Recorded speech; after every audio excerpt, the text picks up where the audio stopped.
Good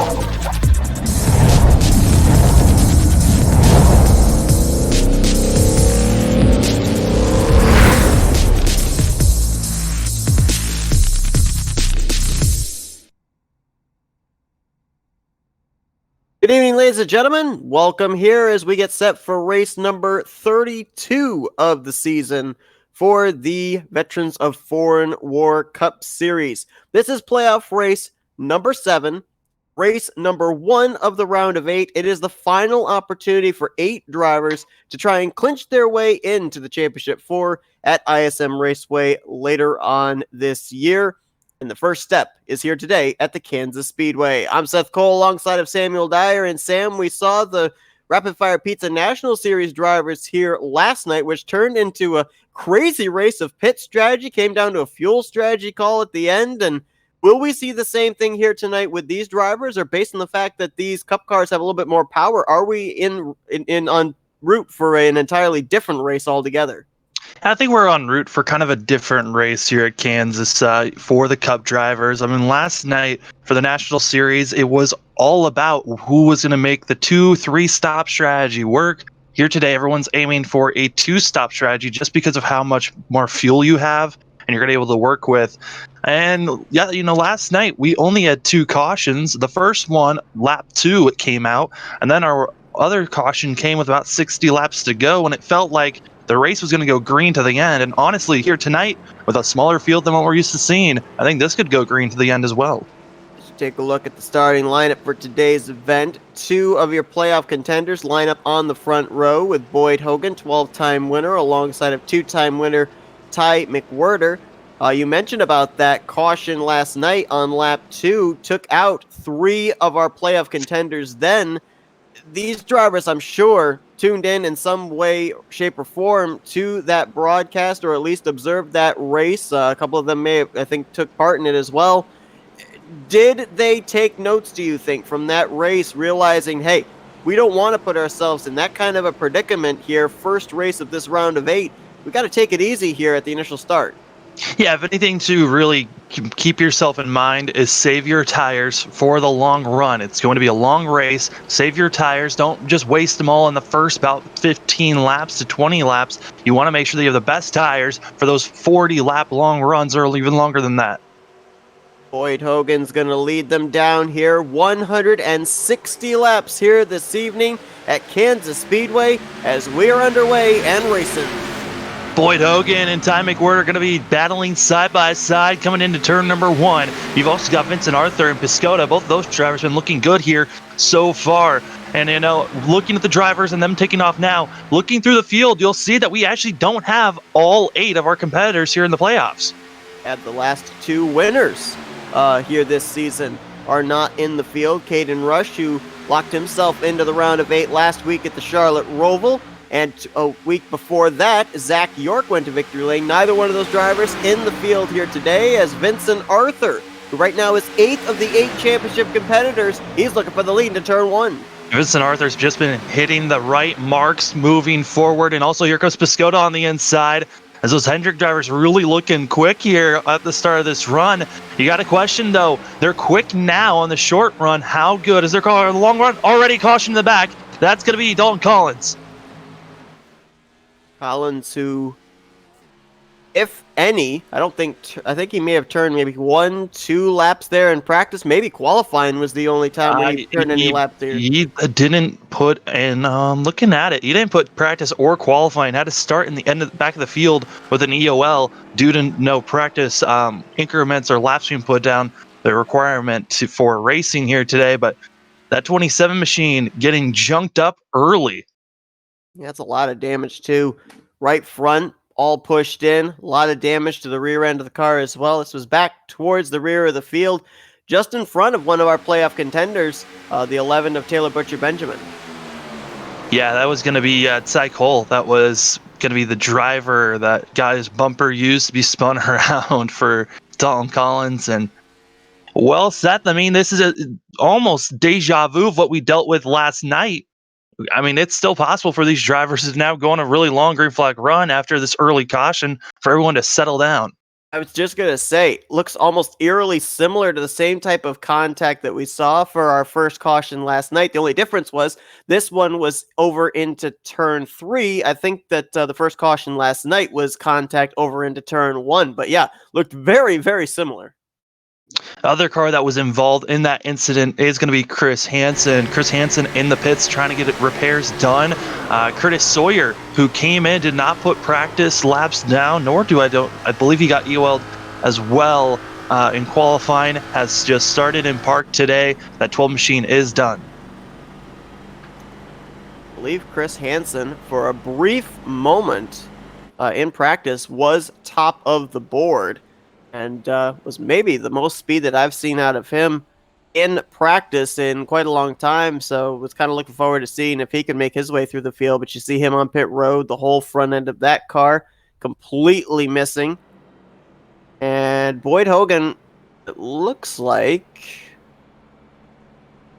Oh, I'm trying to figure out why the 2 is as far back as he is. Looks like he's coming back up here now. I don't know if maybe he had some kind of a issue or what? It was some type of equipment issue on his part that he had to fix, and now he's good to go in that too. If he was going to linger back and drop back too far, though, he was going to lose all those positions, but since he got whatever the issue was for himself figured out, he's now back up front. Dalton Collins still getting some repairs done on pit lane there. Right now, looks like we have 14 cars that are still in the race. We're only 5 laps in, 12 of them currently on the lead lap, and more than likely the only ones that will be up to speed when we go back green.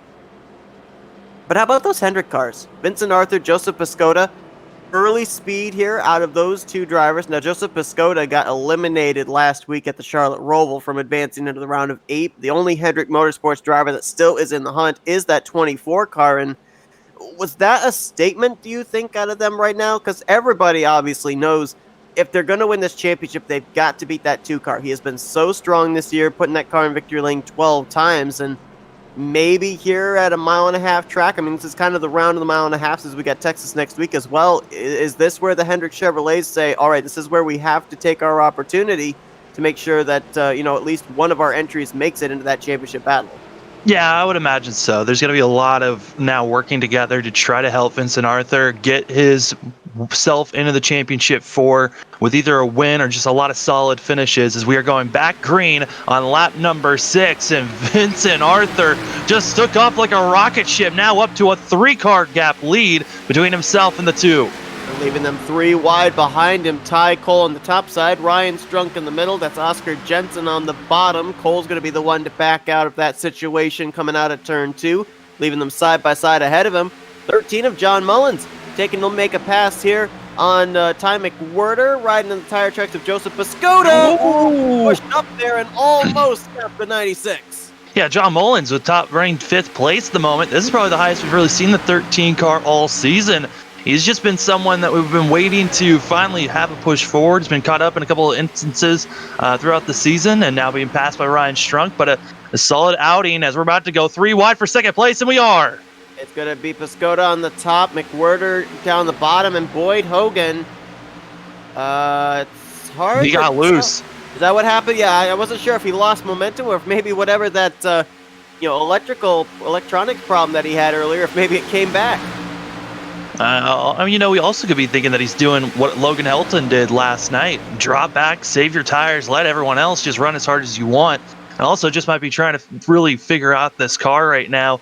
I mean, the track temp for these drivers, 77 degrees track temp, 67 is the temperature outside for those drivers. And it's a cool track, so it shouldn't be that harsh on the tires here today.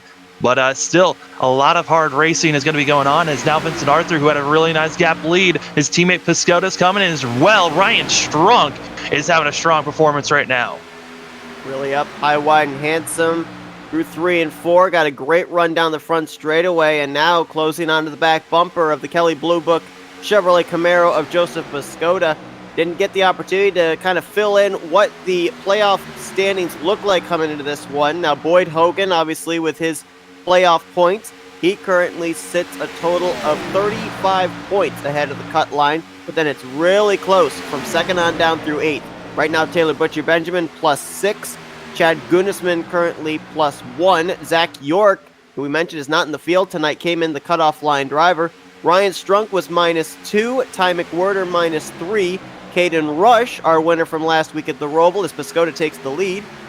He was -3. He's not in the field tonight. And Vincent Arthur, who just had the lead taken from him, but does have a bonus point for a lap, led here already tonight. He was -9. But the thing that really jumps out to me was there were only 15 cars that took the green flag to start this race. We really only got 12 of them on the lead lap, as there's a heart-stopping moment. I'm not seeing much of an opportunity for guys like Vincent Arthur, Ty Mcwherter, Ryan Strunk to make up a lot of ground. No, with a smaller field, it really hinders you from gaining a lot of points on, drivers that are going to be up front and already had a pretty good gap. Really, you're setting yourself up for kind of a racetrack here at Kansas. This is going to be a strategy track about saving your tires, having the fuel there at the end, and drivers to look out for that are in the back that came into the pits on that first caution. That's going to be Taylor Butcher-Benjamin, as well as Chad Gunnisman, and also Justin Carey. Those three machines came in, got their cars packed full of fuel, and they're going to be ones to watch out for here on the long run because they can stretch it way further than everyone else. Came down and got fuel only, as these drivers only have 4 sets of tires to work with, the set they started this race on, and 3 other sets waiting for them in the pits. Boyd Hogan still kind of, it looks like, in ride mode for the moment, in the 7th position. This is rather strange, but then again, remember last night we were, wondering where in the world is Logan Helton? Why isn't he up at the front dominating that race? I think he only led a total of 7 laps last night, but he went on to lead the most important lap. It's almost like Boyd Hogan may be doing the exact same thing. Yeah, I mean, it's not a bad choice to linger back. The only issue is he's staying side by side with other vehicles, so you got to make sure you're in a safe place if any incident happens, but you also are close enough to make that push forward when the time comes. And right now, being 14 laps into this race, and it's not looking extremely close. I mean, last night, I think drivers were already starting to spread out at this point. Wow, Ryan Strunk's got his hands full. He was loose off of turn 2.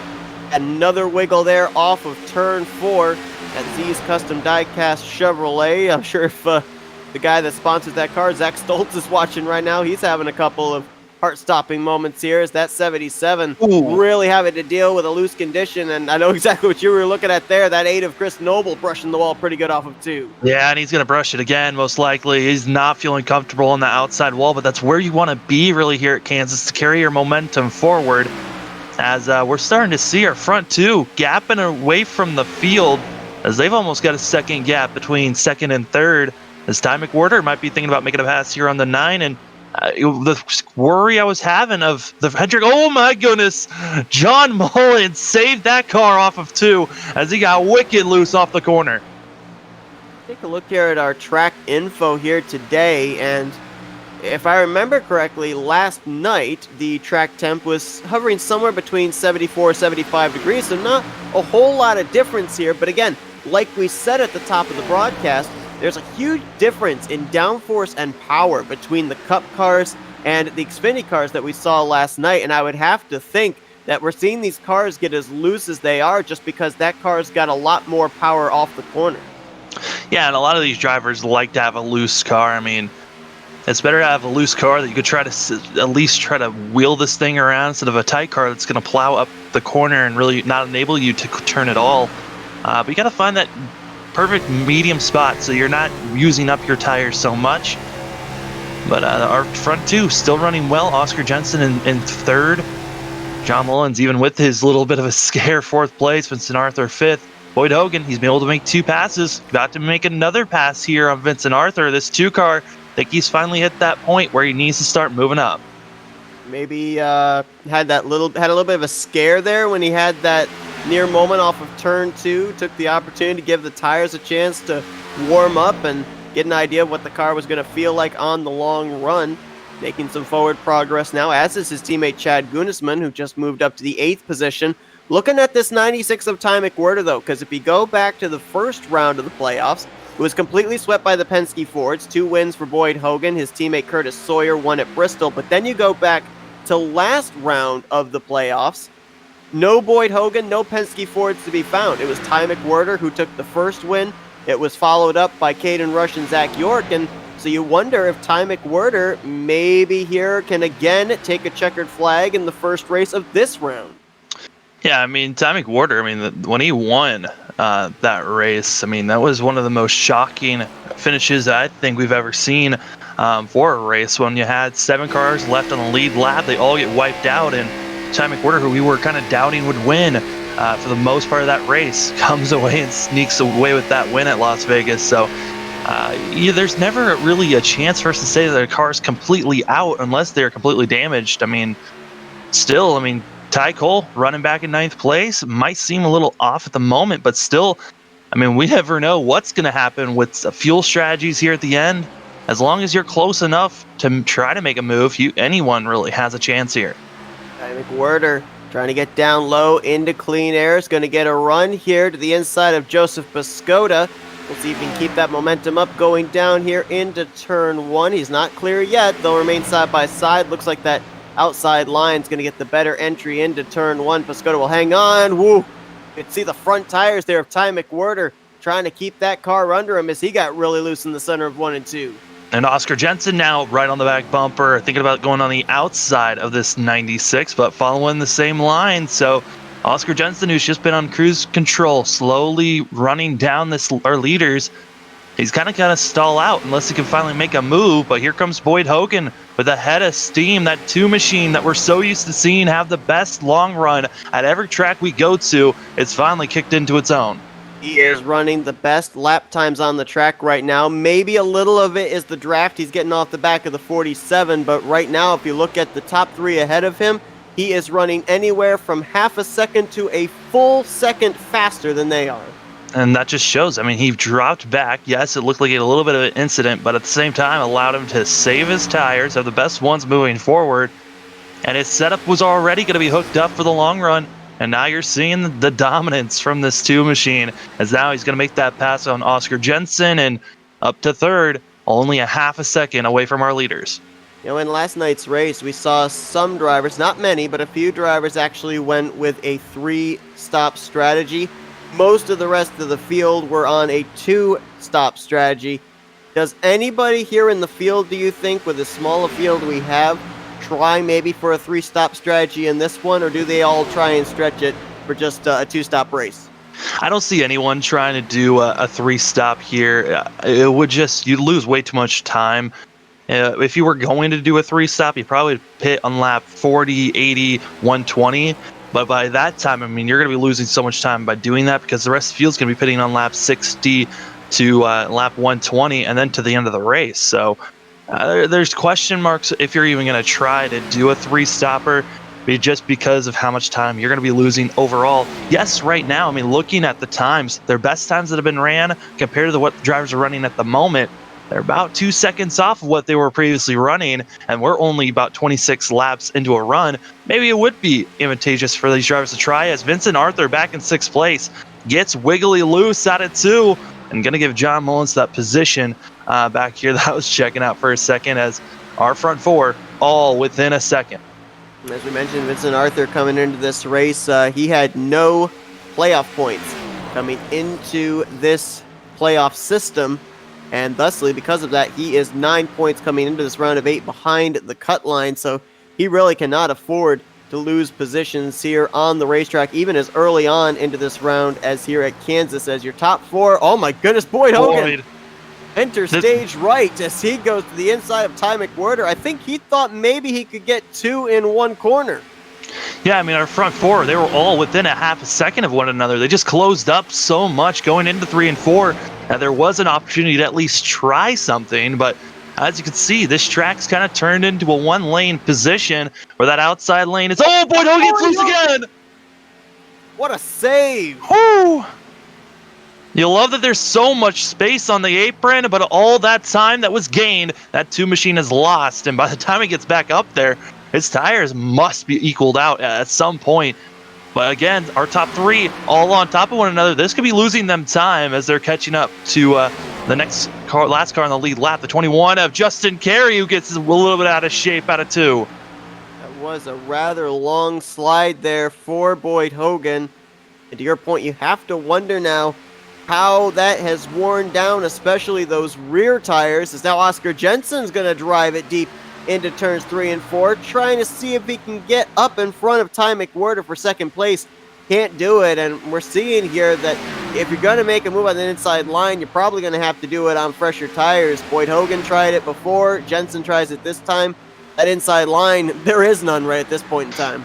Well, the issue, right, is that the move would work if Oscar Jensen was just trying to pass one car. He's trying to pass 2 and 1, and he just does not get enough space to get in front of the 9 machine. When he wants to come up, Ty Mcwherter is there, and so Oscar Jensen has to back out. Same thing that happened to Boyd Hogan earlier, as that 2 machine is slowly creeping back, and to watch out for it. You talked about Justin Carey having that near moment a couple of laps ago. He is now on pit road. Like this may be a unscheduled pit stop for the 21, maybe getting some damage repaired on his Wood Brothers Ford Mustang. We've been told that these drivers, their fuel window somewhere in the vicinity of 53 to 60 laps, so still quite a ways before these drivers are going to have to start thinking about what more than likely will be one of only 2 pit stops they'll have to make here today. Yeah, and it should be a 2 pit stop for these drivers. I don't think anyone can possibly think about stretching it to just a 1 because of how many laps they're going to be running here. But Ty Mcwherter he's giving an opening and gets loose again. Oscar Jensen is there, as well as Boyd Hogan coming up. I mean, our top 4 all closed in within a second once again. And you're seeing how these drivers are having to fight their race cars only 30 laps into this run. I mean, there is the potentiality they could stretch as far as lap 60, and if they're as loose coming off the corner right now, halfway through that run, I'd hate to see what they're going to have to deal with when we get to the end of this fuel run. Yeah, and then, you know, the talk that you were throwing out of would a driver think about doing a 3-stop? Now it gets thrown out there. Oscar Jensen throws it down, trying to get in front of Ty Mcwherter, but he can't. He's stalling out side by side. He's going to have to back out of that one. Fall back into position. It just looks difficult to make a pass. With everyone running the high line, it's not allowing anyone to make that inside line work. You know what I love about the fact that we've been given the numbers 53 through 60 gives us a lot of flexibility, a lot of leverage, which means that these drivers, even if they came to pit road on lap 53, they still, mathematically would be able to run 60 laps and be able to make it on a 2 pit stop race. So it's really going to kind of come down to these drivers, what kind of strategy they want to do. Do they want to come down pit road right around when the fuel window would open to make it the rest of the way on one more pit stop, or would they want to stretch it as far as possible? I mean, as we said, last night's race really came down to fuel. Tonight's race very much looks like it could be coming down to when you elect to take those tires. Yeah, it really does look like that. As Oscar Jensen, it looks like all of his tries to make the pass might have just worn down those tires too much as he's drifting back. And looks like the 2, Boyd Hogan, he's slowly creeping up again. I do want to give an update for drivers that are now 1 lap down. Ty Cole did come into the pits. Looks like that might have been an unscheduled stop. Came in, got 4 tires, must have just felt uncomfortable with the tires and the way they were feeling at the moment. And just based off of pitting now for Ty Cole, and if he tries to pit every 35 laps or so, he would still come up short with running out of tires if he keeps this pace or this pattern that he's going on. Well, Ryan Strunk came into this race 5th of the 8 championship competitors. He was 2 points behind Zach York. York is not in the field, so Ryan Strunk was very much in a position to be able to work his way up into the final 4. It looks like the 77 at some point on this run has gotten up and into the wall. You can see the right front damage on his Chevrolet. And all the way back in 10th place, he was only 1 point ahead of Ty Mcwherter, who's running in 2nd. So as things stand right now, Ty Mcwherter is up in one of the final 4 spots. Yeah, Ty Mcwherter is going to just keep on doing what he's doing. And I went back, found out what lap it was. It was the start of lap 21 coming out of 4 when Ryan Strunk got into the outside wall in turn 4. Almost brought out another caution for us. But that was a while ago. As coming into the pits, it's going to be Chad Gunsman now around that lap, coming close to the lap 40 marker. And that's around the place that these drivers that we're thinking about 3 stops are aiming for. Absolutely, be around 40 laps apiece that they would go on a run here, going with the 3-stop strategy. And Chad Gunnisman comes into this race only 3 points ahead of the cut line, so we'll see how this works out for him. Going to be interesting to compare his lap times as well when he goes back out there to these race leaders that are currently on their 39th lap on those Goodyear tires.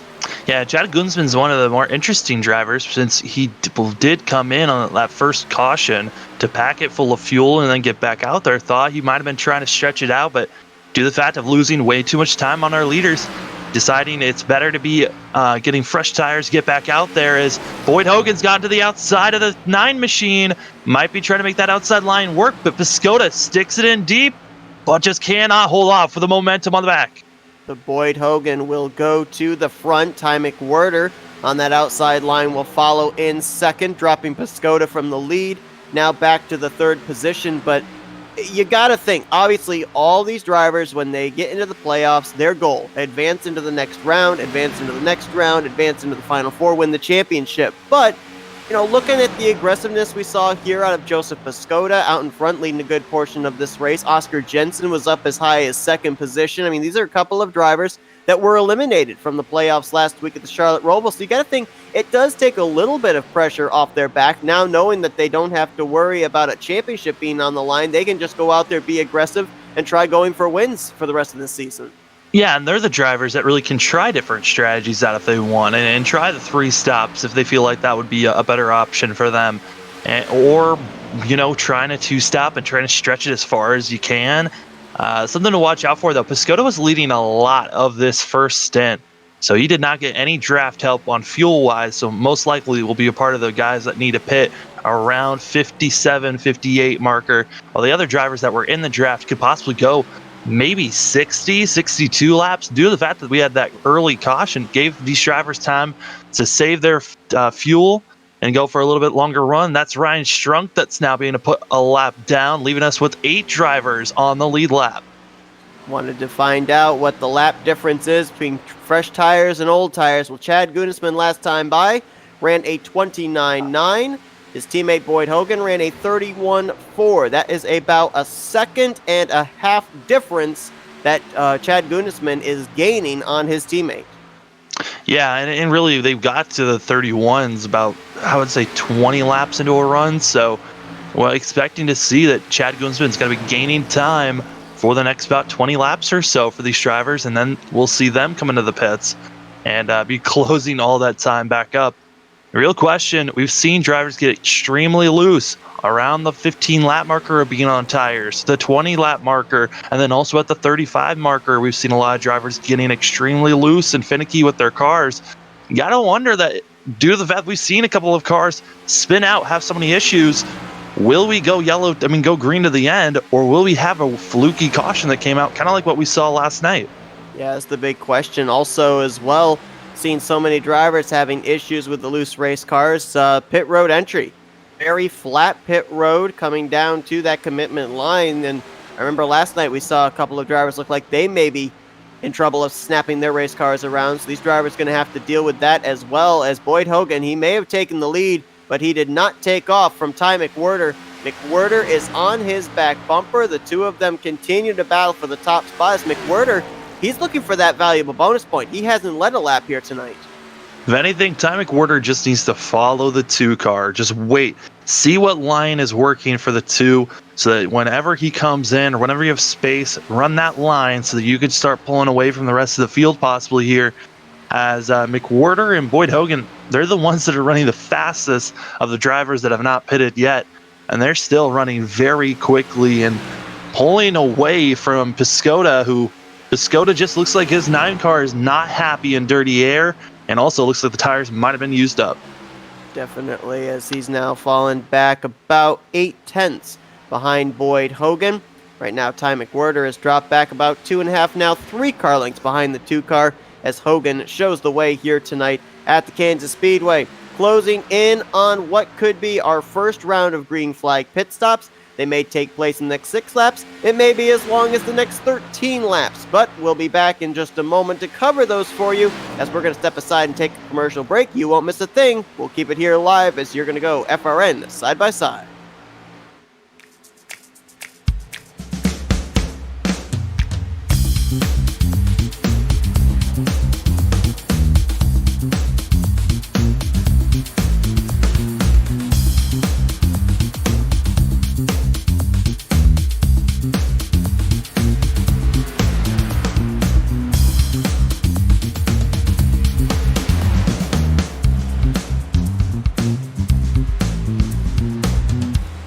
Since the VFW was founded, their mission was really to look out for the veterans community, to make sure that our nation upholds its promise to really care for the service member, the veteran, and his or her family. There are several ways that the VFW fights for veterans today. The top services include disability claims assistance, advocacy on Capitol Hill and with the Department of Veterans Affairs. We also offer scholarship opportunities, and then also volunteerism. For me personally, when I came back from Iraq, my life experience was drastically different from those around me, and the veterans of foreign wars really spoke to me.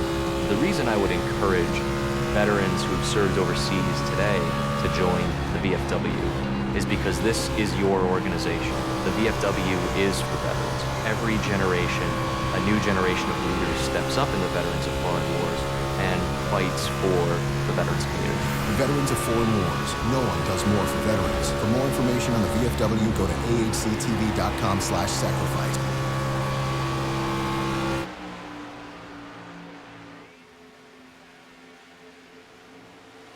Most everyone involved in sim racing always wants that edge or even make the experience a little bit better, or in this case, a little bit more in-depth. Enter Iracing Iflag.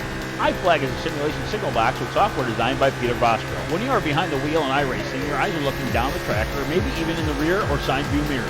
You may not notice or even hear when the caution comes out, when your car is damaged, or if you get black flag, or even notice the car beside you. Yes, Iflag will point out the sides and tell you where that car is. It just makes iRacing more real and can help you become a better driver. We also offer iRacing Iflag Digital Pit Box. This small box is a great addition to any sim rig. With only 3.5 inches wide, it gives you all the information you need, including how many laps completed, how much fuel you will need to finish, what lap you need to pit on, laps till your fuel is empty, as well as weather and track conditions. It also switches when you come down pit road for more information, including what lap you're pitting under, tire wear, laps on tires, fuel average, and much, much more. To see more info, check us out today at iracingiflag.com.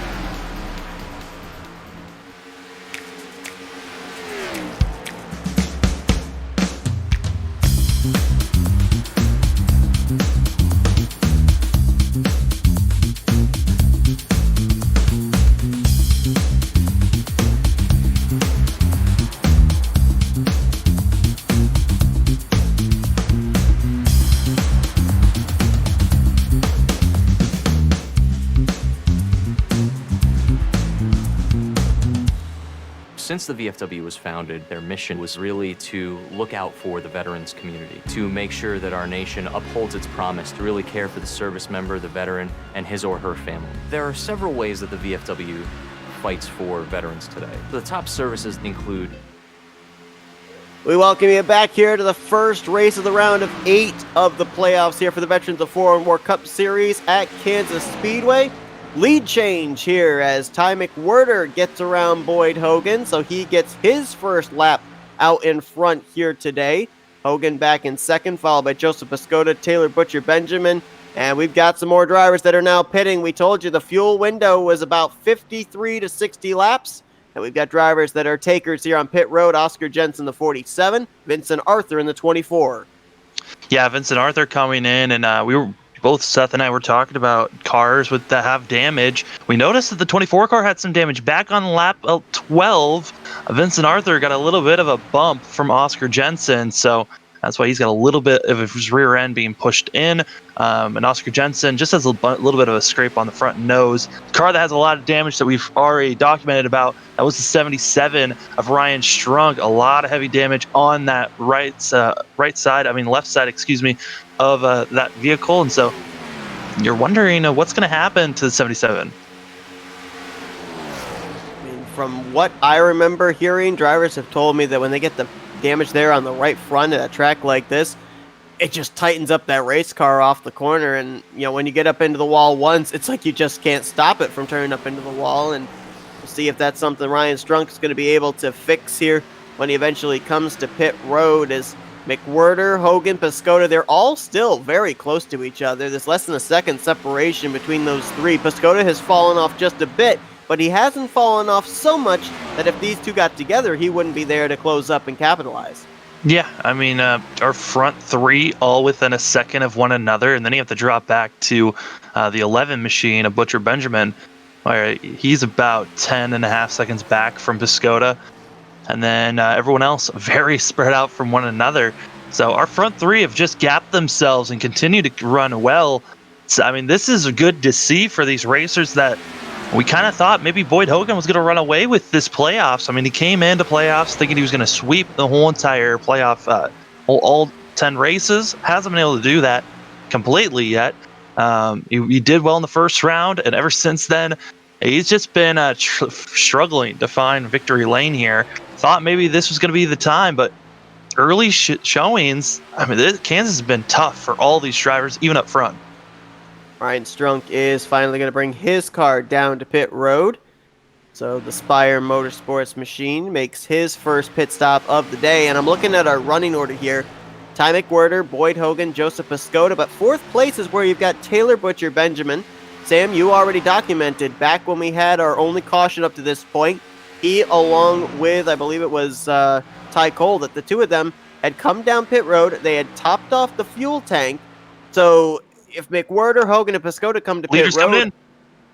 So I'm assuming the 11 probably will try and stay out an extra lap or two to get a bonus point. Yeah, the bonus point's going to be so important. I mean, we thought maybe Ty Mcwherter was going to stay out and try to aim for a bonus point, instead opting to come in, and this might be a way to try to gap himself from the 2 machine, pitting early, trying to get that advantage any way possible. We know that the drivers, they were able to stretch it just a little bit further this stint because of the caution that came out. Now Boyd Hogan coming into the pits here, and everyone's got to make sure they don't slide coming into their pit stalls. They got to come in cleanly, don't make any mistakes, as it could cost you about 2 seconds and your chances to stay in the draft, really. Boyd Hogan coming down to the attention of his crew, as there you see the lead change. So Taylor Butcher Benjamin, who was +8 above the cut line coming into tonight's race, will add a bonus point to his total. You see Joseph Pascoda on the apron coming back onto the track, along with Ty Mcwherter. Driver that we're going to have to keep an eye on to see where he cycles around after all this is Vincent Arthur, because he was one of the first drivers up inside of the top 5 that came to pit road, pitting from the 5th position. He has worked his way up to 7th. We'll wait and see how he cycles around, as now here comes Taylor Butcher Benjamin to pit road. Oh, we overshot, and I don't think he made the commitment line. Oh boy, going back and re-looking at it, he did miss the commitment cone, but is still going to try to go into his pit stall.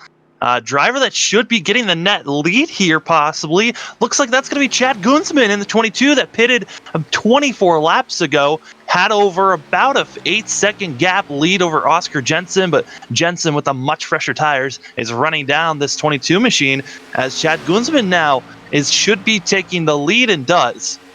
So a bonus point for the 22. Remember, he is, I believe, the only driver in the field that looks like he is doing the 3-stop strategy. We're probably going to see him back on pit road somewhere in the next 17 laps. And here comes that JTG Daughtery Chevrolet. Yeah, here's the issue, though. The 22 is going to try to block, also get out of the way. He never led the lap as the leader. He made the pass on the 11 machine after the pit road exit.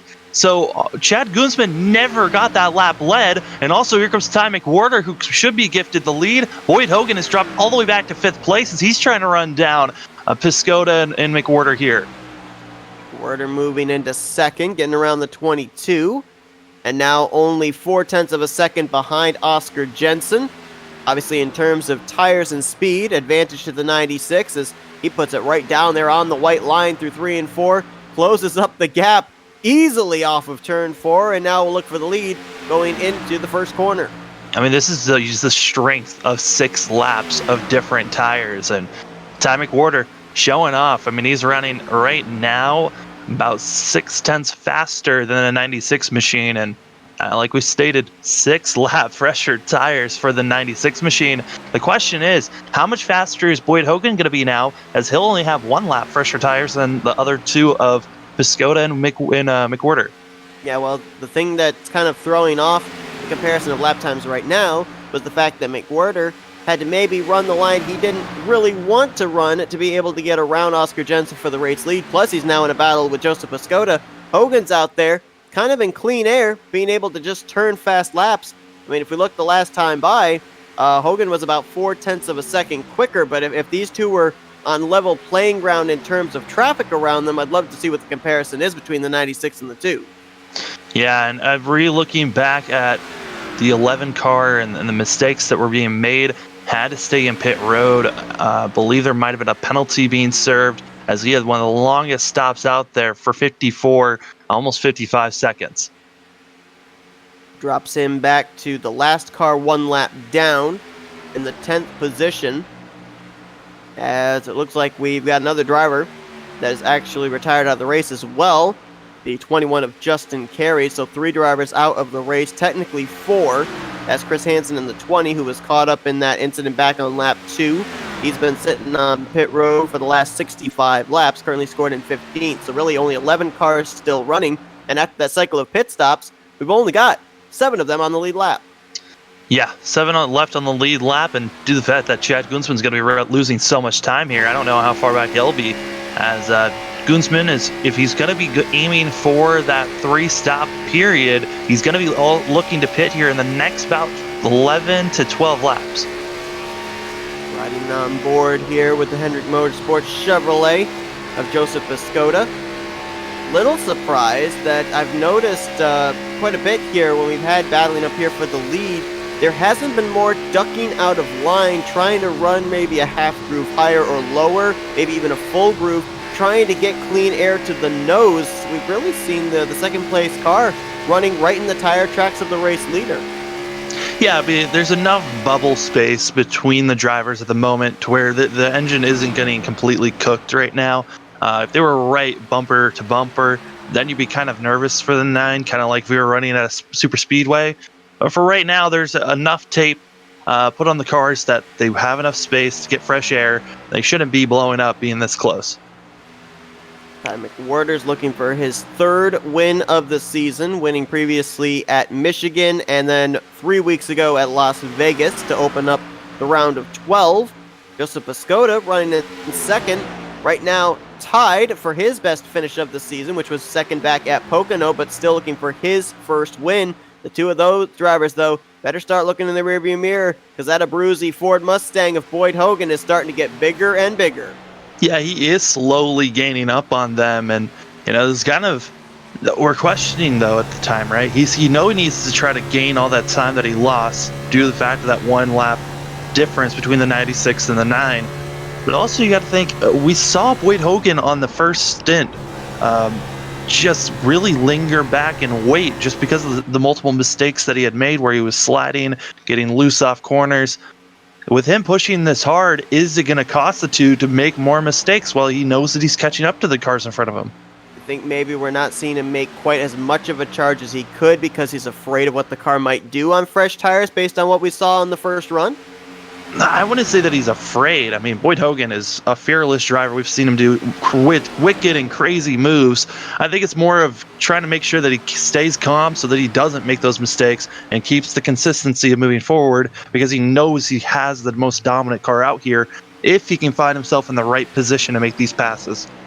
Well, Vincent Arthur was on pit road about 6 laps sooner than these drivers, was wondering where he would cycle around, and only cycled around to 5th place. So basically running where he was when he came to pit road. So I don't know if maybe the 24 just wasn't the best car to kind of gauge that off of or what, but didn't gain any spots there, and I thought he possibly might, being one of the top drivers that came to pit road early. I'm not surprised that he wasn't one of the first cars to come in. I mean, that 24 car was looking loose, irritated, like it needed adjustments to help that car on the longer run, just so it felt more stable. So, Vincent Arthur, yes, he's pitted now. He is 4.8 seconds back from Oscar Jensen, who's running in 4th place. And right now, not gaining and losing too much time between those cars as our top three, nose to tail, and all of them within 3/10.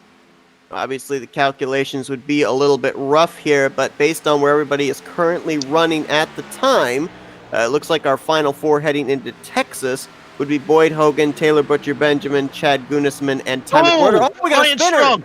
Caution! Ryan Strunk out of 4 gets struck again, getting loose, and it started back in turn 3 on entry. I think he might have also he was just on a tear. Actually, initially got loose out of 2, went down the backstretch trying to save it. And once he did, got back into the throttle in the middle of 3 and 4 and lost it again. That was right up in front of our race leaders as well. We saw the smoke as we were focused on the battle brewing between Ty Mcwherter, Joseph Pascoda, and Boyd Hogan, the three-way fight for the race lead. So caution comes out here, just a couple of laps away from halfway, and I mean, this works out maybe into the strategy of Chad Gunisman, but what about everybody else? Everyone else now has to change up the strategy in a way. They have to start thinking, do I wait until a lap 100 when we go green again and lap 120? Because that is the window that a lot of other drivers are looking for. But as we say that, they all come in. Chad Gunisman, though, changing it up, stays out to try to lead a lap. Well, remember, you said he didn't lead that lap before, which I think was all part of his strategy. So he's willing to give up the track position here, maybe come down pit road the following lap, and get this bonus point for a lap led finally. Get the lap led. Also, if he comes in and a lap later than everyone else, he'll have that slight advantage over the rest of the field that are going to try to run around and try to catch up to the pace car while he'll have an extra lap to work with. Chris Noble, the number 8 out of Richard Childress Racing, is going to be the recipient of the free pass here under this yellow flag. So that should leave us with 8 drivers that are still on the lead lap. Looks like maybe when Chad Gunisman, if he comes to pit road, we do have a couple of drivers that are looking to take the wave around. One of those would be the 11 of Taylor Butcher Benjamin, who of course fell a lap down after having to serve that penalty for unsafe entry into pit road during the cycle green flag pit stops. Yeah, Ty Cole trying to go for it as well for the 77, trying to get a wave around here. The 11, though, Butcher Benjamin, he'll have to pull in as he was still behind. Oh, nope, decides otherwise. Figuring out that was the leader that pulled into the pits and now is set up to try to get back on the lead lap. Could have 9 cars now in the lead lap. Problem for Taylor Butcher Benjamin is when we go back green, he will be 14 laps to the bad on his tires as opposed to everybody else ahead of him. And if this thing ends up going into another long green flag run, it may not be too long before, Ty Mcwherter, Joseph Pascoda, Boyd Hogan, whoever's at the lead at the time, comes around and laps him under green flag conditions. I mean, yes and no. I mean, if anything, it just means you got to switch up your strategy and hope that we go green and maybe pit on lap 100 or so, 100, 105. That might be the window that you might be aiming for, but you're still banking on everyone else still need to pit one more time, which they will have to. But how far out will these drivers be thinking about stretching it? Because if you stretch it longer than everyone else on a green flag run on these pit stops, you are going to be losing time, and you have to also make sure that you have time after pitting to run down everyone else. These drivers could come to pit road as soon as lap 100 and make it on fuel. They could pit as late as lap 140 and be able to make it on fuel on that stretch, or they could maybe just take this entire final 80 laps, which I think is what we're going to be around when we go back green, maybe split it right down the middle and come down pit road somewhere in the vicinity of lap 120. So a lot of options here for our race leaders, and we'll just have to see how this plays out. That is, of course, if we go green to the end. I mean, we were kind of expecting to settle into a run maybe to the checkered flag here under green flag conditions, and Ryan Strunk had his problem over in turn 3, so there's no saying that we haven't seen our last caution of the evening. Yeah, and with Ryan Strunk's incident, I mean, all props to the 77 machine. Did not come in the pits, though, because trying to get the wave around, get back onto the lead lap. Still 1 lap down, and we'll be challenging that with Ty Cole. But Ryan Strunk on that caution, yes, he got loose in two different spots on the track, saved it both times, did bring out the yellow, but didn't brush the wall. He just brushed the wall, didn't clobber it as hard as we thought he was going to. Problem for Ryan Strunk, though, was he fell a lap down to the race leaders. So he'll be starting in 11th, Ty Cole in 10th. Those two drivers off the lead lap. Taylor Butcher-Benjamin, who took the wave around, back in the lead lap in 9th. Chris Noble, the free pass car, in 8th place. It's going to be Mcwherter, Pascoda, Hogan, Arthur Mullins, the top 5, followed by Oscar Jensen and Chad Gunisman, as the green flag is back in the air right around the halfway point at Kansas. We know that the Hendrick drivers are going to be quick. They're fast and they're on the high side. On fresh tires, though, that inside line starts to work pretty well. But the 9 and the 24 were just bump drafting on the front stretch, which helped Pascoda still stay on the back quarter panel of the 96. And here comes the run. They're bump drafting again down the back stretch. They're like a super speedway, trying to have the draft as tight as possible. Pascoda and Arthur. And they've got the preferred line right now, that top side. Ty Mcwherter pinned down on the bottom of the race. Oscar Jensen into the wall. Saved it, though. Almost came down into Chris Noble. He just clobbered the outside wall. Got a little bit of a bump, might have been, from Chris Noble. And that's what launched him in. He almost came down back into Noble as they continue to run on. Nope, Ryan Strunk in the 47 into the wall again. We almost had some contact there off of 2 with our race leaders. Ty Mcwherter tried to slide up in front of Joseph Pascoda, but Pascoda got too much of a run onto the back straightaway that Mcwherter could not move up, and they continue to race side by side to the start-finish line. Oscar Jensen's car is completely junked after contact between himself and Ryan Strunk. Strunk came into the corner a little bit hot, drifted up into the machine of the 47, and I think Oscar Jensen's day might be done as the racing for the lead continues to be side-by-side racing. Vincent Arthur drops back, but Ty Mcwherter, he's doing a great job on the inside. I mean, the only issue is that fact that he's on the inside, he's wearing those tires more and more as he has to drop back. And with the fact that there's nobody down there to offer him a push down either the front or back straightaway, really hindering him as well, as he'll try and see now if he can get second from Boyd Hogan. Not going to be able to do so. May have to tuck in line in third, as here comes a hard-charging Vincent Arthur, bringing John Mullins in the 13 along with him. John Mullins, as well as Chad Gunsman, below them. It's the 22 machine making a charge forward as well. Looking at the field, our top 6, all within a second of one another. And for Chad Gunisman, I don't know if maybe he was the one driver that did not want to see that caution come out, because now everybody could go on to the strategy he was on of hitting every 40 laps. They could all maybe split this final half of the race into 40-lap segments. So pretty much he's not anymore off sequence with anybody else. No, and if anything, he's kind of setting himself up. I mean, everyone's on the same strategy now. Everyone has pitted at least once on the green flag stint, and then there on that last caution. The only driver that has made 3 stops, that's going to be Chad Gunsman, who is made his first on the first caution we had, came in for fuel and tried to be on that different strategy. Didn't work out completely. Drivers I'm also looking out for, if Ryan Strunk can get that damage fixed, and if everyone up front has problems, I mean, maybe Strunk can get a win here, but he's asking for a lot as well for Ty Cole. That's 1 lap down, hoping for a caution to get that lucky dog position. But man, this is looking a little tricky for the cars that are in the back with the issues that just popped up. I'm trying to figure this out with the 9 of Joseph Pascoda, because that's the second time he has been out in front leading this race. Boyd Hogan has come up onto his back bumper going into turn 1, and Pascoda has kind of vacated the top line and run on the bottom, allowing Boyd Hogan to get a run around him on the outside. It's hard to tell, but it's almost like Pascoda doesn't want to be the car out there in front, maybe trying to ride back in the draft of the 2 to save some fuel. I mean, here's the thing, right? You're going to have drivers that are thinking about splitting this, and others that are going to be trying to push it as far as they can. And I think the advantage is going to go for the cars that push it as far as they can. And by staying in the draft, you're saving fuel. Right now, Boyd Hogan leading this charge. He's saving nothing. He'll have to be the first car to pit.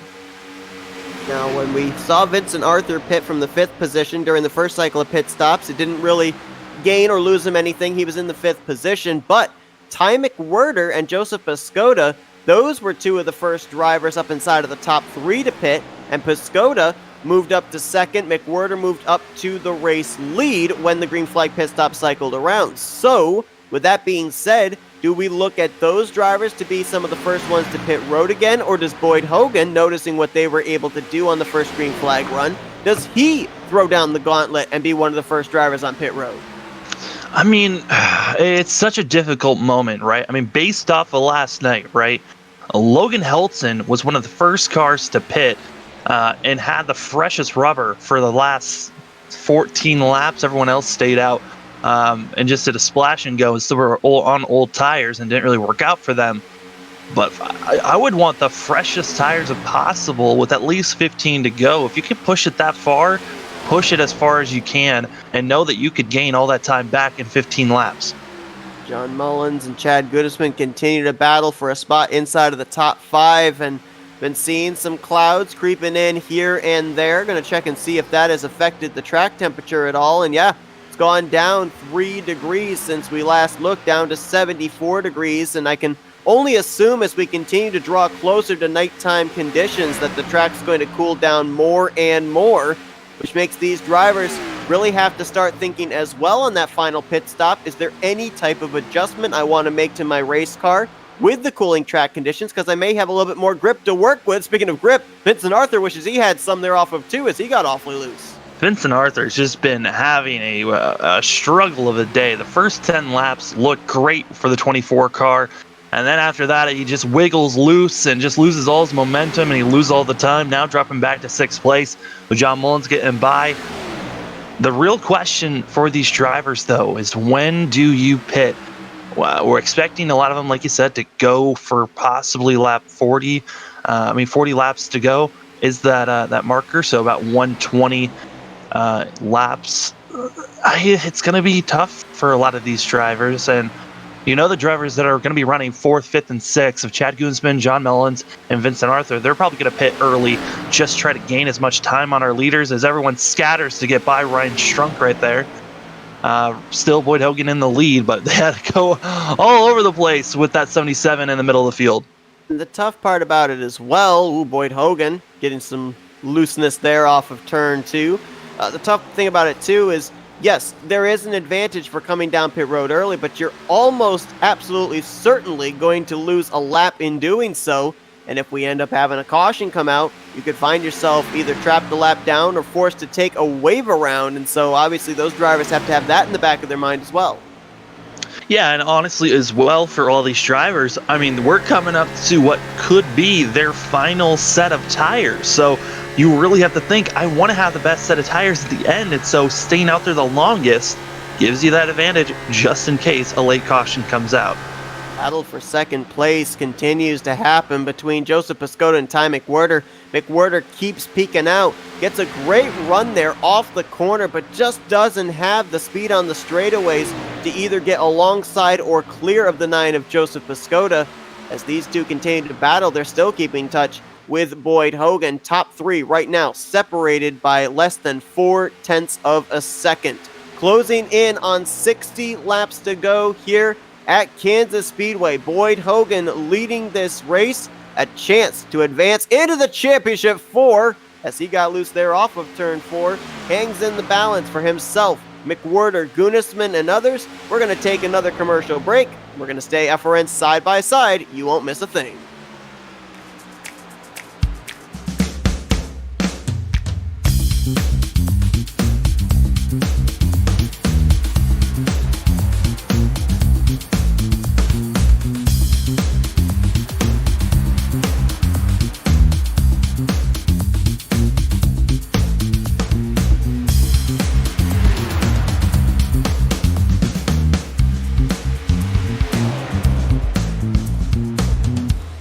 Since the VFW was founded, their mission was really to look out for the veterans community, to make sure that our nation upholds its promise to really care for the service member, the veteran, and his or her family. There are several ways that the VFW fights for veterans today. The top services include disability claims assistance, advocacy on Capitol Hill and with the Department of Veterans Affairs. We also offer scholarship opportunities, and then also volunteerism.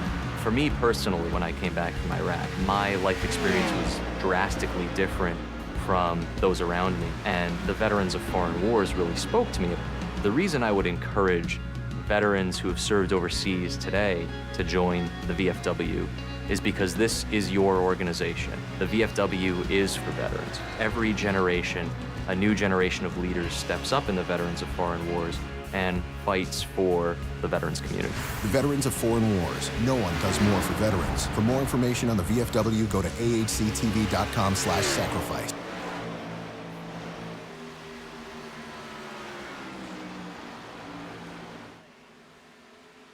Most everyone involved in sim racing always wants that edge or even make the experience a little bit better, or in this case, a little bit more in-depth. Enter Iracing Iflag. Iflag is a simulation signal box with software designed by Peter Vostro. When you are behind the wheel in Iracing, your eyes are looking down the track or maybe even in the rear or side view mirrors. You may not notice or even hear when the caution comes out, when your car is damaged, or if you get black flagged, or even notice the car beside you. Yes, Iflag will point out the signs and tell you where that car is. It just makes iRacing more real and can help you become a better driver. We also offer iRacing Iflag Digital Pit Box.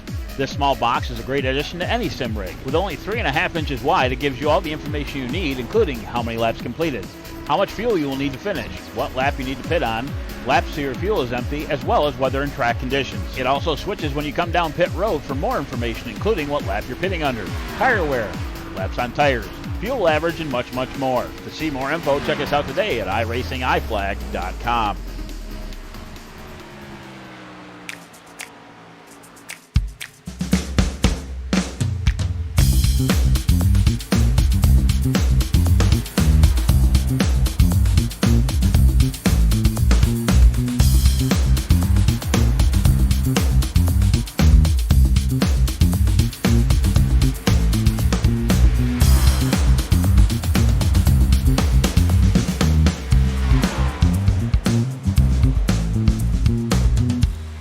Since the VFW was founded, their mission was really to look out for the veterans community, to make sure that our nation upholds its promise to really care for the service member, the veteran, and his or her family. There are several ways that the VFW fights for veterans today. The top services include disability claims assistance, advocacy on Capitol Hill and with the Department of Veterans Affairs. We also offer scholarship opportunities, and then also volunteerism.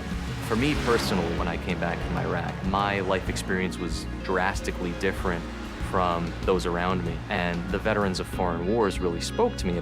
The reason We welcome you back here to live coverage of playoff race number 7, the starting race of the round of 8 for the Veterans of Foreign War Cup Series at the Kansas Speedway. We're on the home stretch, less than 60 laps to go as Boyd Hogan shows the way over Joseph Pascoda and Ty Mcwherter.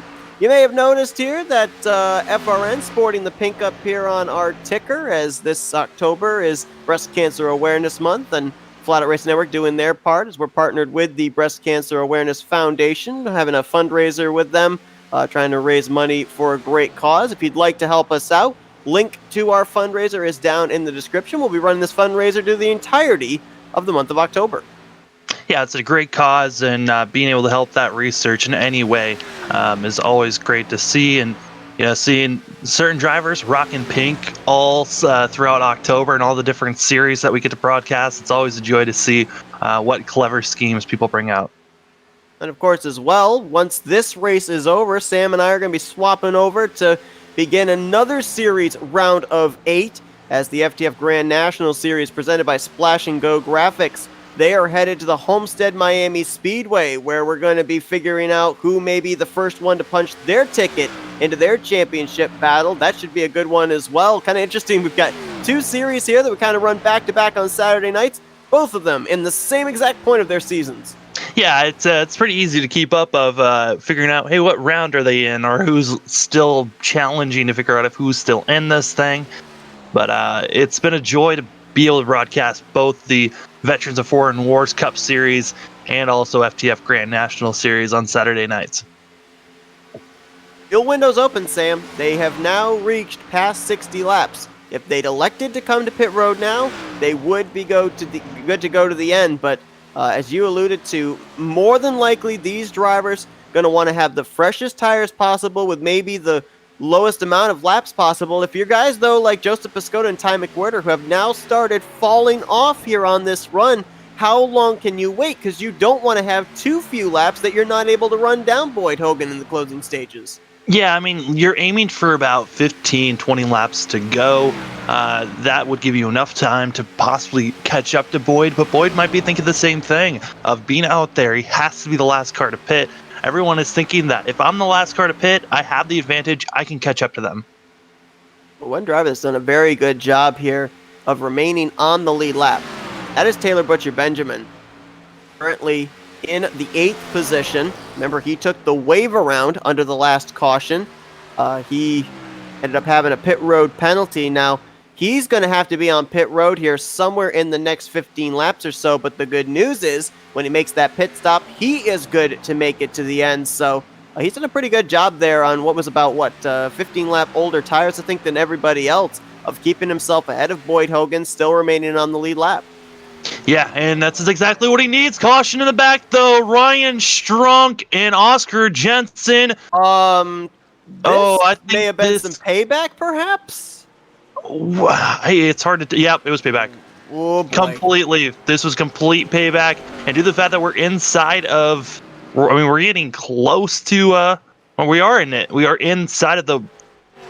I mean, this sets them up for their final pit stop. But do you want to pit now and use your tires? Oh, this is so... What is it you said? I think it was last night. When you're a playoff contender, the last thing you want to do is make enemies, because sooner or later it may come back and take you out of a championship hunt. That might have been the case here for Ryan Strunk in the 77, as we'll go back and see what happened out of turn 4. Yeah, so earlier on that last green flag run we were on, Ryan Strunk got almost completely flattened by the 77, put into the wall, and Oscar Jensen went in the pits, got it repaired, back on track, and found the 77 and gave a little bit of payback from earlier issues. And I mean, Ryan Strunk should still finish 10th place if he can get his car fixed up enough and back out there. But looks like that is the day for the 47, who's already knew what he did and has left the server. Yeah, there's just no way that you can spin that. The evidence is in what you see, and even more contact even after he went up into the 77, came back down across his nose, headed towards the pit road entry. So obviously Oscar Jensen very frustrated with Ryan Strunk, but Ryan Strunk's trying to get his way into the Final Four for a championship spot at ISM. And with that car all torn up, as you said, more than likely going to be finishing in the 10th position. And certainly not the type of day he was hoping for here today at Kansas. And another point that you made, kind of puts all these drivers in a bind, but looks like most of our race leaders elected to come down pit lane, take on that final set of tires. So this, I guess, made the decision for them of when they were going to make that final pit stop. I don't think Ty Cole came in. So the 34 machine is... Actually, no, Ty Cole came in... Lucky Dog, I think? No, he had an extra set to work with than the rest of the field because he was saving his tires. Now he's going to be pulling it in, I believe, this time. So I think Ty Cole was the free pass car under this yellow. So bringing us to 9 drivers again, 1 lap down. I mean, now 9 drivers on the lead lap, excuse me. A driver that is 2 laps down is going to be Ryan Strunk in the pits now, getting those repairs done. But that's not the way you really wanted this race to go. You knew it could go green to the end, most likely, if you didn't have an incident. But Ryan Strunk, who's been having a rough day today, goes up in smoke as well for Oscar Jensen. So Jensen will be the 5th driver retiring from this race, finishing in 11th position, leaving us 10 drivers running, 9 of them on the lead lap, adding on Ty Cole, who was the recipient of the free pass under this yellow. Boyd Hogan, the race leader when we go back green.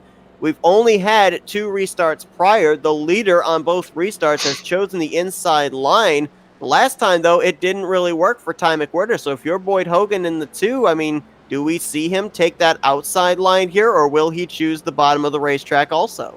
I mean, I don't think he's really stressing too much about this. I mean, he is going to be having a car that can really get up to the front when needed. It's been really his problems that have put him into interesting spots of him getting loose during our first green flag stint that we went on.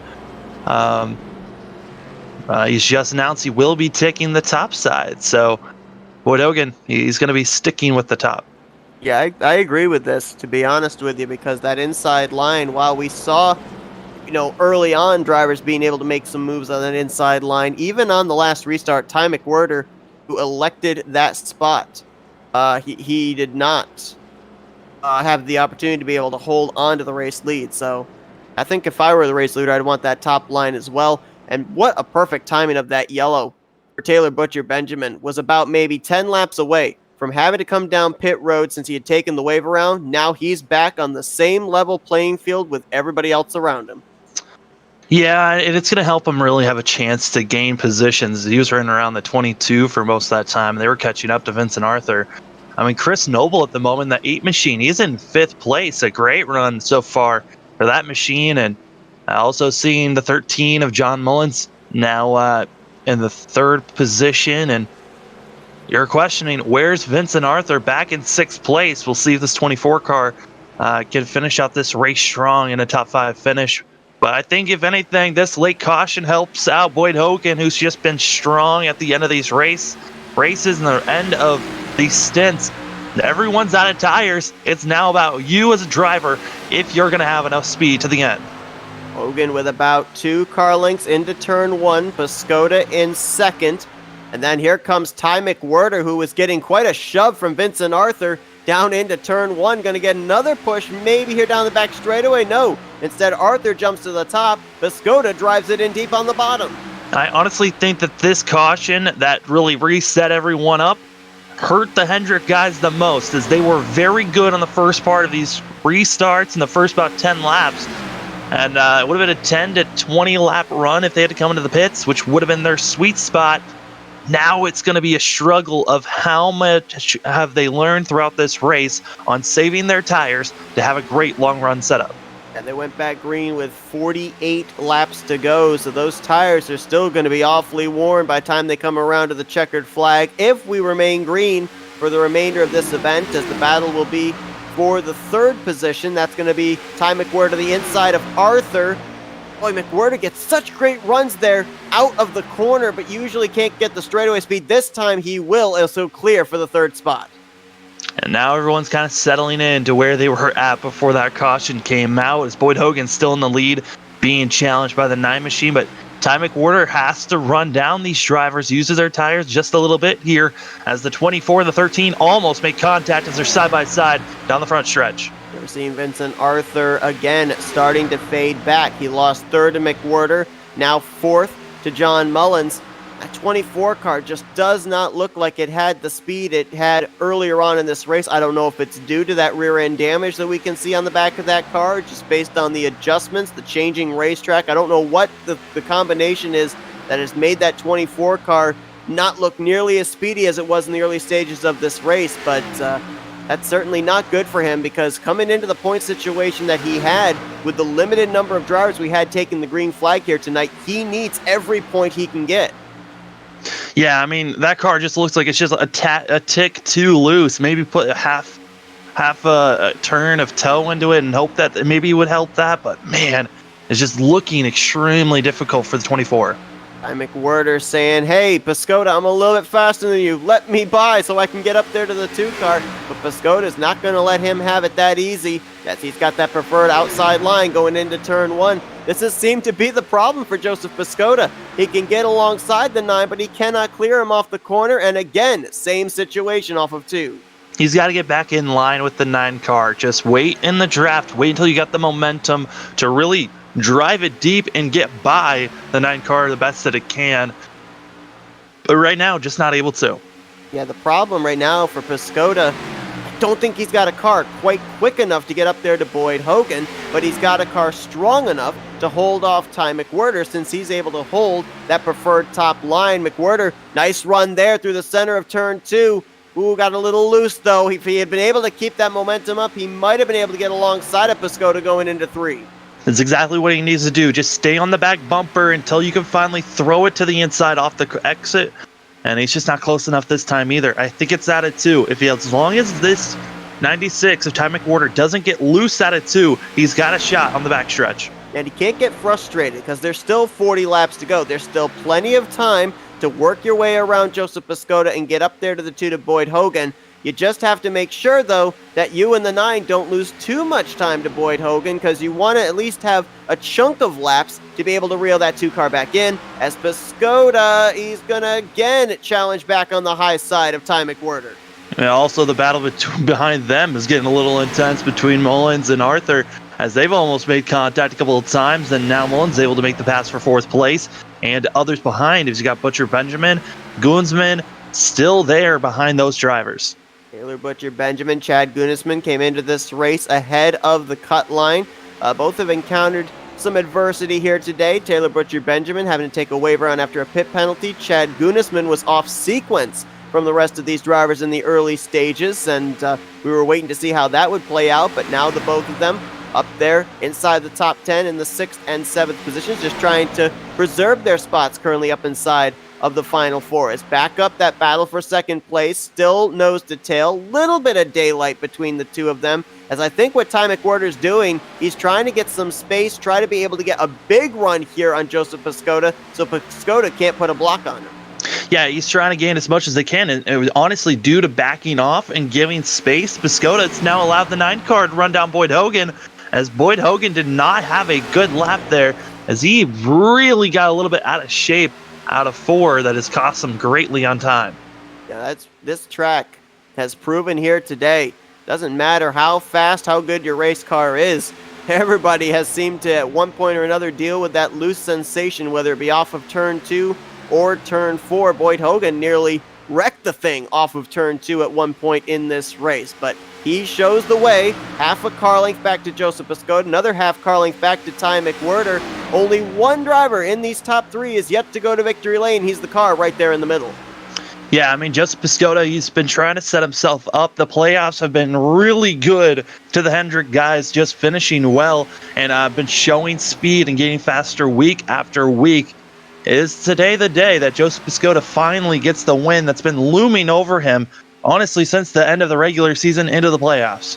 For Boyd Hogan and Ty Mcwherter, if they win here today, they go into Texas, they go into Iowa, knowing they will be battling in the Final 4 for the championship on November 7th at ISM Raceway, but still 35 laps to go, and as we saw from last night's race in the Rapid Fire Pizza National Series, it ain't over till it's over, because it came down to the last lap in that one.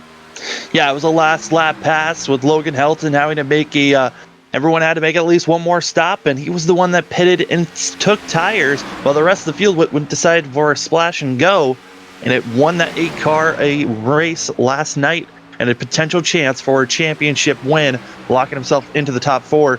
For these drivers, they don't have any more tires to work with. They're stuck with what they've got, so it's going to be interesting to see. It's more of tire management at this point than anything else, and Ty Mcwherter is stuck waiting for Pascoda to finally get to the place where his car just doesn't stick and doesn't really have the speed anymore. And see, here's the problem as well for Ty Mcwherter. You bring up the point. They're on their final set of tires. So Ty Mcwherter, at the same time trying to save, as I think he got a little loose there going into 1, same time trying to save and preserve those tires till the checkered flag, is also using them up in his attempt to try and peek to the inside and take that second position away from Joseph Pascoda. So he's got to kind of figure out the less of two evils here. Do you want to run the risk that car is going to be really tough to drive at the end, maybe wrecking loose, or do you just want to preserve this 3rd position that you're currently running in? Because currently, according to the live point standings, Mcwherter would be in the Final 4 going into Texas. Yeah, I think at this point, it's run clean, and if you've got a chance to make a push for the lead, may take that push, but make sure that you're not going to be risking a good day that you're having right now, throwing it away. Right now on track, we've got basically 3 different pockets of drivers. You got the front 3 of Boyd Hogan, Pascoda, and Mcwherter, and then you've also got the second group of Mullins, Goonsman, Arthur, and the 11 of Butcher Benjamin. They've been running around one another and staying side by side, which is tearing up those tires. And then you also got Chris Noble and Ty Cole, your last cars on the lead lap, with Ryan Strunk just finally getting back on track with no front bumper and extremely low on power. He's going to finish in the 10th position no matter what, talking about Ryan Strunk. If we end up getting to around 18 laps to go, he will not be able to pick up any other positions on track. Been a bit of a roller coaster day for the driver of the 77s. The battle for second place is back on again. This is the second time that these drivers have been at Kansas Speedway. Oh my gosh, back for fourth place. They're 3 wide right now. Oh my gosh. Gudesman on the bottom, Mullins in the middle, and Arthur way up top side. It settles back out to side by side going into 3. Guzman just looks frustrated. He's been stuck behind the 24 and the 13 as they've been side by side, which is costing him time against our leaders as they are about 5.2 seconds back from our lead group. And Taylor Butcher Benjamin, he doesn't look frustrated. He's just kind of riding there waiting to see what happens up ahead. Yeah, save those tires until they're done. Let them be the crazy ones that burn up their tires so you can make a late charge with 20 to go. So you wonder if we may have a late caution here. This could be the area you'd have to look at, as it's been a couple of times as well that we've seen the 24 and the 13 kind of run each other out of room off of turn 4, nearly making contact, and they continue to remain side by side here. Yeah, they've been side by side for almost like 15 laps at this point. They've just been stuck as glue doing these bold moves. Speaking of bold moves, Ty Mcwherter still trying to figure out. He's just bobbing and weaving now on the backstretch, trying to figure out where do I place myself to get this 9 car out of the way, because you can't utilize a bump and run because there's no space for the 9 to go if you bump them. Well, these drivers back in the latter portion of May were here at Kansas Speedway as well. That was around the midway point of the regular season. Boyd Hogan took the checkered flag in that one, leading the most laps, 77 in total. So he's going for the Kansas sweep here tonight on the season. Yeah, and then, really looking back at that race and this race right now, they were almost... Buddy, maybe a little bump and run there as that 96 got right up to the Camaro text on the 9. I mean, he's got to be frustrated. I mean, on that, before the caution came out, Ty Mcwherter was on Boyd Hogan's back bumper and trying to move him, get him out of the way. Not able to do any of that at the moment, being stuck behind Pascoda. But, yeah, it's so difficult to make these moves. But the major difference between both Kansas races is the one back in May, the track was a lot hotter, slicker, while this race, it's just been, is your setup loose or not? Second place running Joseph Pascoda finished, I believe it was 15th in that race. Third place running Ty Mcwherter finished 7th. So what a difference, as you're alluding to here, what a difference track conditions can make in terms of performance. As Vincent Arthur, Chad Gudesman, John Mullins, they're still all nose to tail from 4th back to 6th. The gap again closes up between Pascoda and Mcwherter, and again Mcwherter looking like he's thinking about using the bumper there in turns 3 and 4, but I just don't know, with the fact that both these drivers are running that outside line, if really that kind of a move is going to pick you up a position. If anything, it's going to put the 9 car up into the wall and maybe wreck the both of you. It's going to be a wild finish to the end, and like you stated there, Seth, we've got 2 broadcasts going on tonight. I got to go head over and set up for that one, but Seth's got you for the rest of this one. We'll be hopping over there and joining Sam for FTF Grand National Series at Homestead momentarily, but still 23 laps to settle out this one here tonight at Kansas Speedway. And if these mile-and-a-half tracks have taught us anything, it is the fact that you cannot wait, or you cannot assume that the race is over until you get to the end of this race. I mean, you can even go back to earlier on this year in the playoffs, when we were at the Las Vegas Motor Speedway.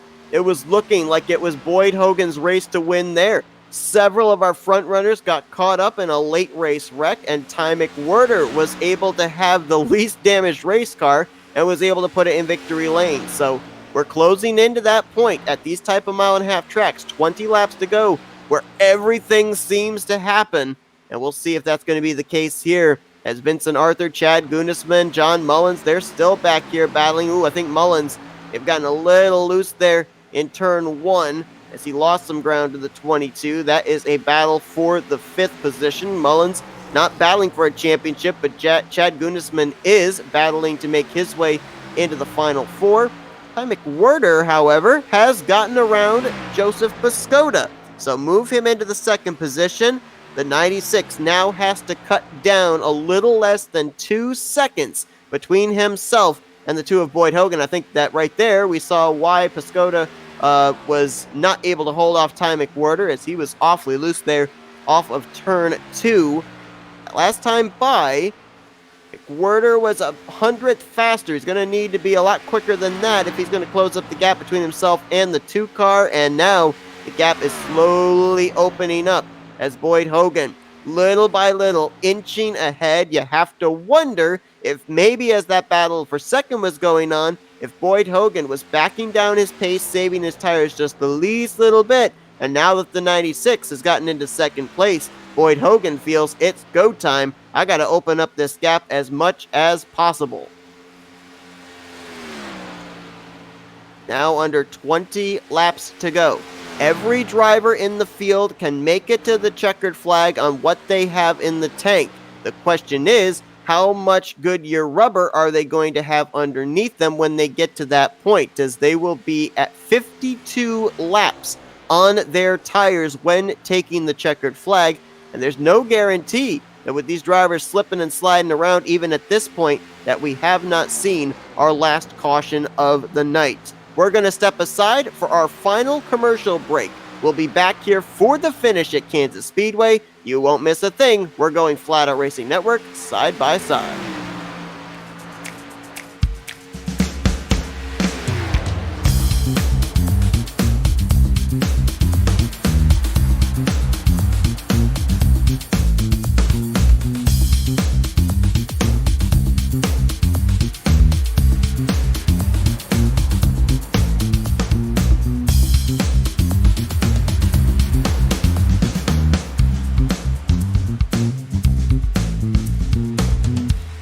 Since the VFW was founded, their mission was really to look out for the veterans community, to make sure that our nation upholds its promise to really care for the service member, the veteran, and his or her family. There are several ways that the VFW fights for veterans today. The top services include disability claims assistance, advocacy on Capitol Hill and with the Department of Veterans Affairs. We also offer scholarship opportunities, and then also volunteerism.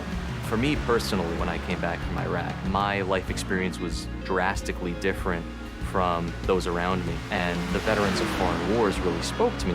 The reason I would encourage veterans who served overseas today to join the VFW is because this is your organization. The VFW is for veterans. Every generation, a new generation of leaders steps up in the veterans of foreign wars and fights for the veterans community.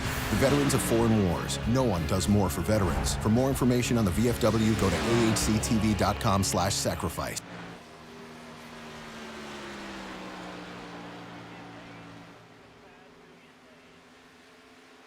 Most everyone involved in sim racing always wants that edge or even make the experience a little bit better, or in this case, a little bit more in-depth. Enter Iracing Iflag.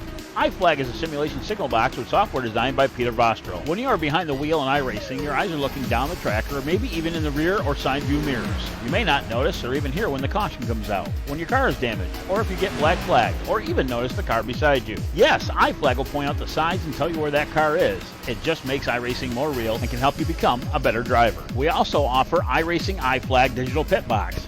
This small box is a great addition to any sim rig. With only 3.5 inches wide, it gives you all the information you need, including how many laps completed, how much fuel you will need to finish, what lap you need to pit on, laps till your fuel is empty, as well as weather and track conditions. It also switches when you come down pit road for more information, including what lap you're pitting under, tire wear, laps on tires, fuel average, and much, much more. To see more info, check us out today at iracingiflag.com.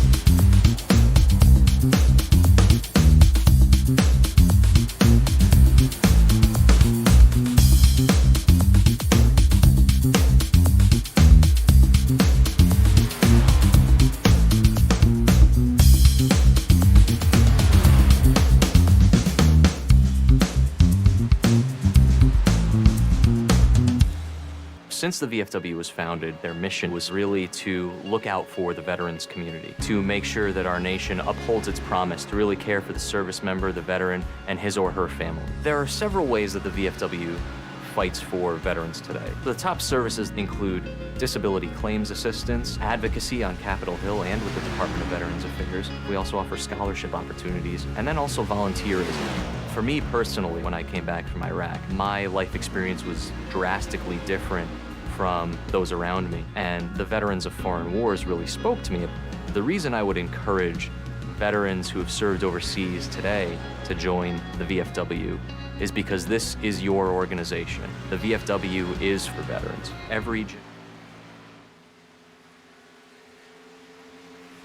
To go here at Kansas Speedway as Boyd Hogan getting closer and closer to an automatic ticket into the Final Four for the championship here in the Veterans of Foreign War Cup Series at ISM on November 7th.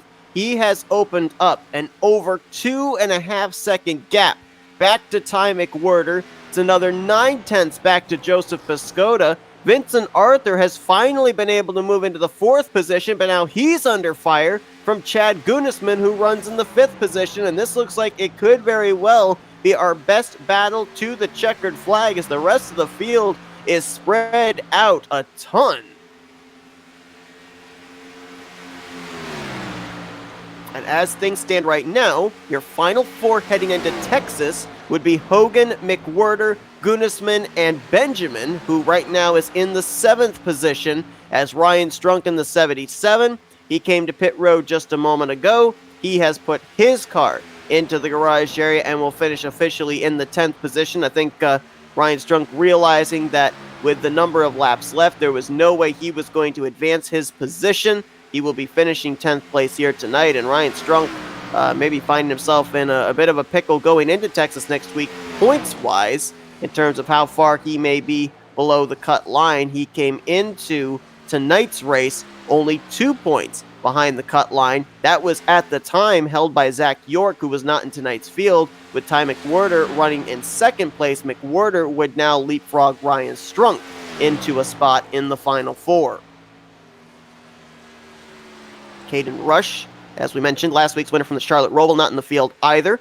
So both York and Rush, I don't want to say they're in must-win situations when we get into Texas next week, but just if we have a field the size of this one here tonight, that may be the case, because there's just not much of an opportunity to be able to gain enough points at Texas next week and at Iowa in 2 weeks' time to be able to point your way into the playoffs, but we'll have to wait and see about that. And Vincent Arthur came into this race 9 points behind the cut line, now running in the 4th position. He will gain positions from Caden Rush and Zach York. He will lose points to Ty Mcwherter, and maybe, just maybe, based on where he's running right now, be up and possibly tied with Ryan Strunk for 5th in the playoff points. But the question is, how far back will they be from the cutoff line? As cutting them down one by one, 5 laps to go is Boyd Hogan. The gap is now 2.8 seconds back to Ty Mcwherter, and the battle for 2nd place may be coming back here in the closing stages as Joseph Pascoda has reeled the 96 back in, but now the roles are reversed. We saw Ty Mcwherter having a devil of a time trying to get around Joseph Pascoda for 2nd place. Now Pascoda is going to be the driver, having to try and make his way around the 96 if he can get to him. The battle back here for 4th is still continuing on. That's Chad Gunisman right there on Vincent Arthur. He was on his back bumper coming off of turn 2, lost a little ground down the back straightaway, trying to wind it back up and get back up there to the Gatorade Zero Chevrolet. As the man with the clean air, though, is Boyd Hogan. And this next time around through 3 and 4, he will be seeing 3 laps to go.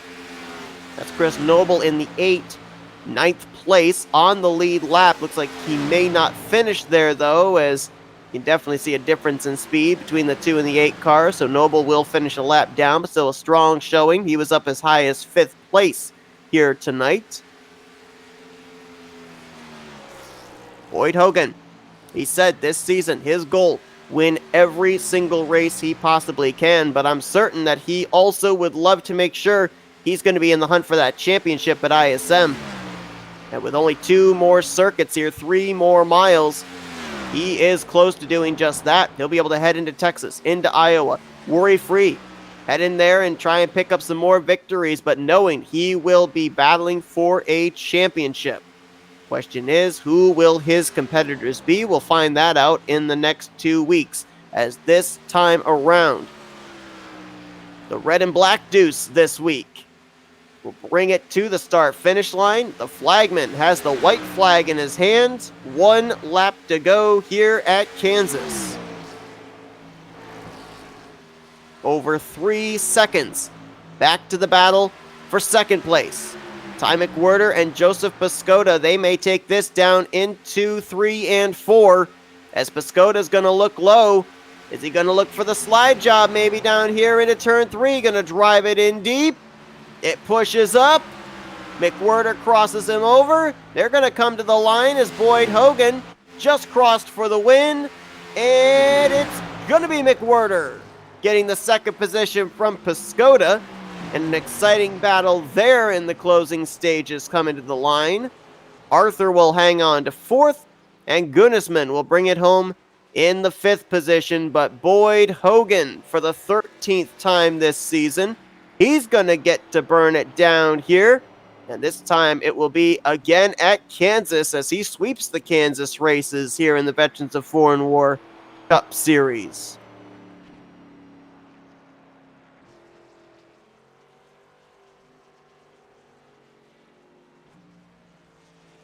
Down in front of these Kansas fans, Boyd Hogan's going to get to burn it down.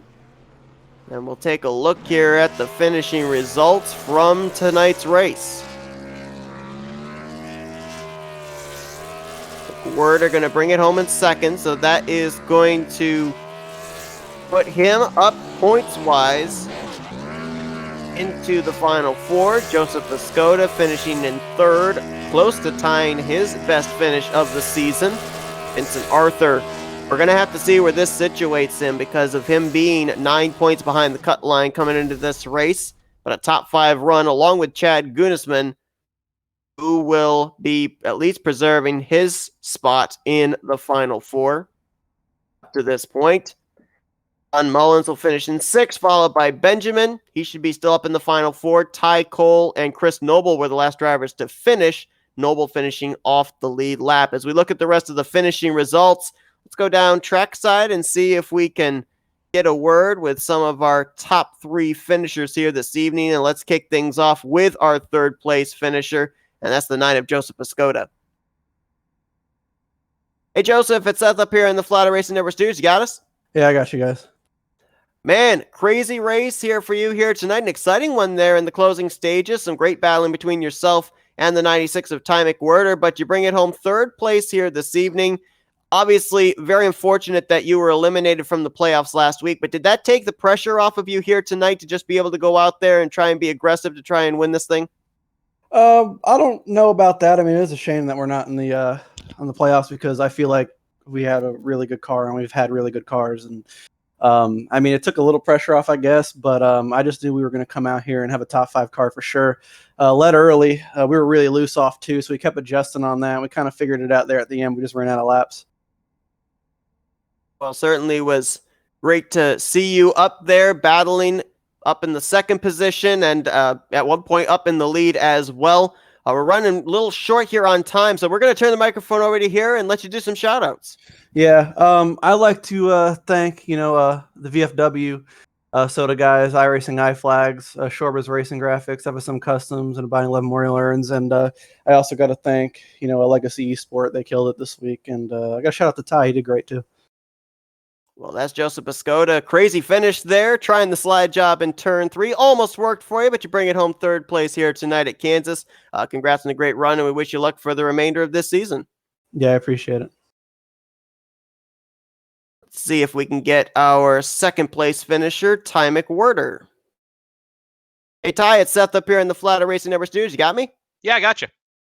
Well, man, I mean, I know that for you, you were up there in the second position. You were up there leading some laps. I know that you wanted to kind of have history repeat itself. You won the first playoff race in the round of 12, advancing here into the round of 8. You almost get it done here tonight, but with the second place finish, it does put you now up into one of the final 4 positions going into Texas. So what's the goal going into that mile and a half? Is it to just preserve that spot in the final 4, or do you continue to try going out there and locking yourself into that final 4 at ISM? Well, yeah, no, I'd definitely like to win. I mean, that car tonight was just absolutely fantastic. I mean, that's the best car I've driven all season. Hats off to Boyd. But yeah, I think the mindset moving forward is I just got to keep going for it. I don't want to lift off the gas here and take it easy because you just never know what can happen week to week. Well, Ty, obviously, the momentum certainly seems to be there. You were really strong during the first round. You start off strong here in this third round.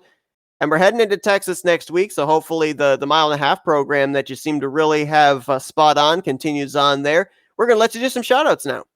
Yeah, I'd like to thank veterans of Foreign Wars, Soda Guys, Iracing, Iflag, Shorbers Racing Graphics, FSM Customs, and Abiding Love Memorial Urns.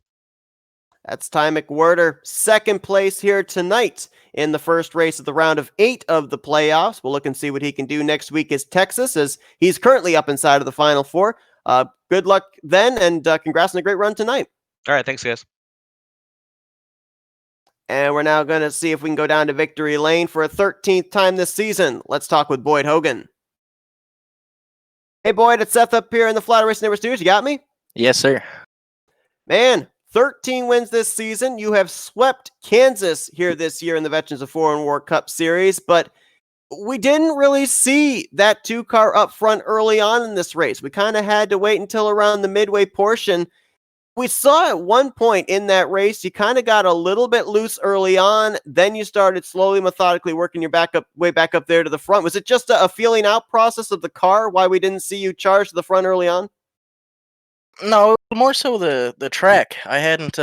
We were set up more for when it rubbers up and late in the race, and I mean honestly, a lot hotter of a track. And then there was so little rubber on the track that it was just wrecking early on, and it took till about halfway for the car to get good again. And luckily, we were able to capitalize and bring it home. Ty put on a show tonight, man. He did a killer job. He had so much downforce in that car, man. It was crazy. He was killing everybody in the corners, but I knew all we had to do was break the draft, and luckily we finally did it. So you finally got to see some speed at the end out of the car and see what we had. But it was a badass race. We had to work for this one for sure.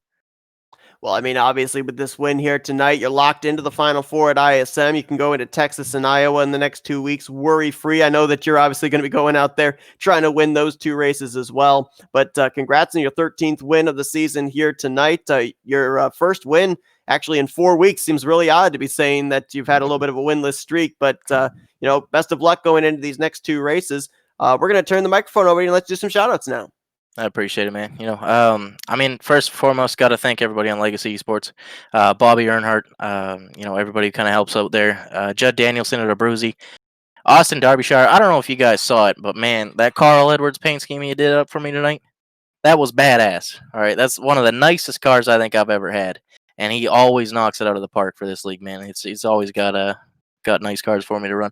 Butt Kicker, everybody on Slip Angle. Everybody who just puts a lot of time and effort into these cars, and I'm lucky to come out and win some races with them.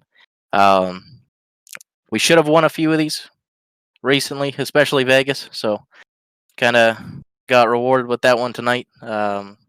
Still hoping we can get to 15 by the end and secure a championship, but thank you guys for putting on the show. You guys always do a great job, and thanks to Jacob, everybody who runs the league, VFW, all of our partners. So thanks, guys. Well, we wondered who the 4 drivers were going to be advancing to ISM. We now know one of them is Boyd Hogan's your winner here tonight at the Kansas Speedway. Congrats on a great run. Can't wait to see what you do here during the remainder of this round of 8, and of course, looking forward to that ISM Championship 4 battle. I appreciate it, man. We'll be ready. And that's going to do it for our coverage here tonight from Kansas Speedway. Again, next week it's Texas Motor Speedway here for the Veterans of Four More Cup Series. The Rapid Fire Pizza National Series will be there as well. Going to have to wrap this up quick, folks, because we've got FTF Grand National Series racing from Homestead coming up right after this. So thanks to Samuel Dyer for joining me here tonight. Thanks to everybody that tuned in. You'll see us again here in just a few seconds as you've been watching another broadcast courtesy of the Flatout Racing Network.